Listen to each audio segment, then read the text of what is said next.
बोलो सीताराम, जोर से बोलो और जोर से बोलो। तो गोपियां कथा सुनाती हैं भगवान कृष्ण को कि आप जब से आए प्रवचन सुना रहे, हमारी भी सुनो। भगवान बोले सुनाओ। बोले एक ब्राह्मण थी, एक ब्राह्मणी बड़ी पतिव्रता, पहले पति को भोजन कराती, फिर खुद भोजन करती, पहले पति को सुलाती, फिर खुद सोती, पति के चरणों की सेवा करती। और चरणों की सेवा करना भी चाहिए। आजकल तो केवल जेब की सेवा होती है। हाँ बोलो सीताराम। हाँ, जैसे आप गृहस्थी जितने भी महात्मा हैं उनको भी जो ही हाल है। हाँ, हाँ, सबका यही हाल है। हमारी इस तरफ तो जितने बैठे हैं सबका यही हाल है। भगवान की अभी बड़ी कृपा है हम पे कि हम इन सब से बचे हैं। ये हनुमान जी की अहेतु की कृपा कह सकते हैं इसको। तो ब्राह्मणी बड़ी पतिव्रता। अब गोपियां कहती ठाकुर जी ध्यान से सुनना। भगवान बोले जी जी बताओ। महाराज एक बार ब्राह्मण ने कहा देवी हमको परदेश जाना है कमाने के लिए, तुम घर पे रहना। तो ब्राह्मणी रोने लगी। क्यों? महाराज आप परदेश जाएंगे, हमारा पतिव्रत धर्म नष्ट हो जाएगा, क्योंकि आपको भोजन कराए बिना हम कर नहीं सकते, आपको सुलाए बिना हम सो नहीं सकते, तो आफत होगी महाराज, हमारा धर्म नष्ट हो जाएगा। आपको परदेश जाना है तो जाओ, रोक नहीं सकते, आपकी आज्ञा है।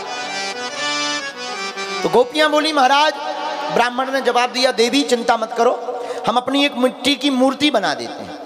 जब तक हम नहीं रहेंगे तब तक मिट्टी की मूर्ति को ही हमको मानकर पूजा करना, भोजन रख देना, भाव में पवाना, चरणों की सेवा करना। फिर जब हम आ जाएंगे तो तुम्हारा धर्म भी बचा रहेगा, हमारी आज्ञा है, हम परदेश भी हो आएंगे। गोपियां बोली ध्यान से सुनना। भगवान बोले जी गोपियां बोली महाराज पति परदेश चला गया, मिट्टी की मूर्ति की पूजा रोज करने लगी, थाली रखे, मन में भाव करे कि अब हम पति को खिला रहे, चरणों की सेवा करे, फिर सोवे, फिर खुद भोजन करे, वह बचा हुआ जो प्रसाद है प्रसाद पावे। एक दिन एक घटना घटती है, वह ब्राह्मणी भोजन करवा ही रही थी, तब तक दरवाजे पर खटखट की आवाज आई। पूछा ब्राह्मणी ने कौन? तो बाहर से आवाज आई मैं तुम्हारा पति हूं।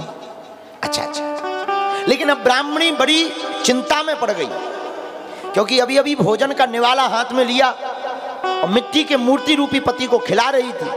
अगर वो निवाला छोड़कर जाती है तो पतिव्रत धर्म नष्ट होता है, और दरवाजा नहीं खोलती है तो असली पति बाहर खड़ा है तो पतिव्रत धर्म नष्ट होता है। गोपियां हाथ जोड़ के बोली अब आप उपाय बताओ भगवान कि यह ब्राह्मणी बिचारी करे तो करे क्या, कि इसका पतिव्रत धर्म नष्ट ना हो, बच जाए। भगवान मुस्कुरा कर बोले कौन सी बड़ी बात, मिट्टी की मूर्ति है चित्र, चित्र की पूजा तब तक करनी चाहिए जब तक चरित्र के रूप में कोई ना होवे, शेष बची हुई पूजा अपने असली पति की करनी चाहिए, इससे पतिव्रत धर्म नष्ट नहीं होगा। सब गोपियां चरणों में भगवान के लेट गई। भगवान बोले ये क्या है?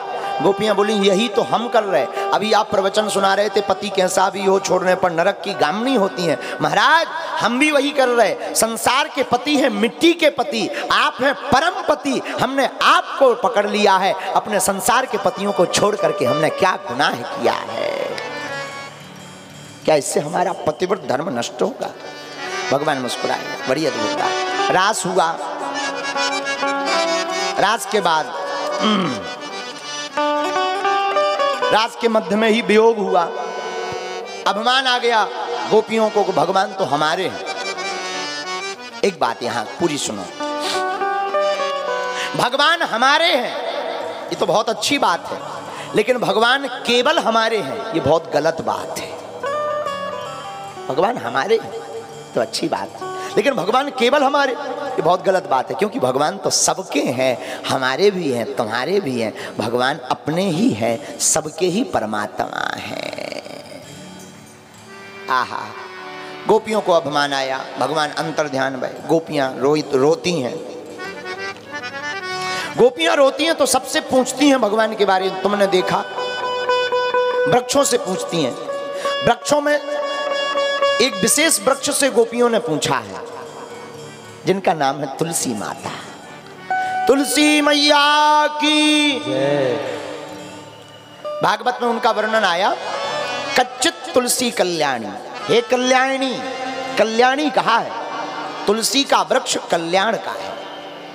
जिस घर में तुलसी का पौधा होता है उस घर में प्रेत का वास नहीं होता है।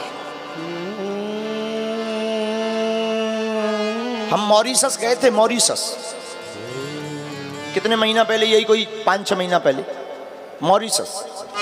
पंडित जी वहां एक बहुत अच्छी, महाराज जी एक वहां बहुत अच्छी बात थी। मॉरिशस में विदेश है और कई 100 साल पहले उनके पूर्वज गए होंगे भारत से भागकर, लेकिन मॉरिशस के प्रत्येक घर के बाहर तुलसी का पौधा, हनुमान जी की मूर्ति और धर्म का झंडा आज भी गड़ा हुआ है। आज भी वहां के प्रधानमंत्री जी से हम मिले, राष्ट्रपति जी से भी मिले, बड़ा अच्छा देश है और वहाँ के लोग भी बड़े अच्छे हैं, भोजपुरी भी बोलते हैं थोड़ा थोड़ा, बाकी वहाँ पे यूक्रेल कोई भाषा हो गई है, बड़ा अच्छा देश है। लेकिन वहाँ आज भी तुलसी का पौधा, हनुमान जी की मूर्ति बाहर। हमने पूछा इसका कारण क्या है, बोले भारत से जब हमारे पूर्वज आए थे तो रामचरितमानस तुलसी का पौधा लेकर के आए थे। अब हम अपनी रक्षा के लिए इस विदेश की धरती पर हनुमान जी को बाहर बैठाते हैं ताकि हमारे परिवार की रक्षा हो गए। और हमारे भारत में विचित्र स्थिति है, हनुमान जी मंदिरों में हैं तब भी लोग नहीं जाते।